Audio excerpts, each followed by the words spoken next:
La place Diderot. Vous êtes sur la place centrale de Langres, qui distribue la circulation entre l'ancien axe romain et les différents quartiers de la ville.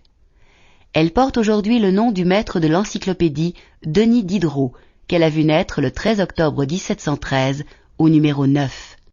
Il reçut une éducation de qualité dans l'ancien collège des Jésuites avant de se retourner plus tard contre eux.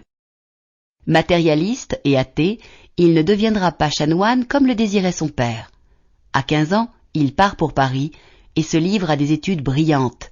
Il deviendra cet auteur prolifique que l'on connaît, philosophe, satiriste, romancier, dramaturge, critique d'art et principal initiateur de l'encyclopédie. Cet ouvrage de 35 volumes était de très loin la plus grande entreprise d'édition jamais réalisée en son temps.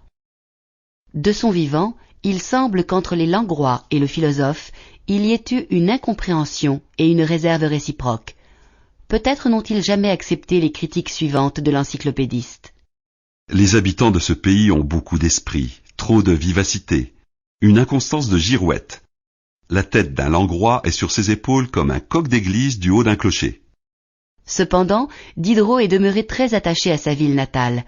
À propos de sa région, il écrit « On y trouve la paix et la solitude, et mon regard se plaît à errer sur le plus beau paysage du monde. » Depuis 1884, à l'occasion du centenaire de sa mort, les Langrois peuvent admirer la statue du philosophe. Elle est due à Bartholdi, qui réalisa également le Lion de Belfort et la Statue de la Liberté à New York. Sur son piédestal sont gravés les noms des principaux collaborateurs de l'encyclopédie.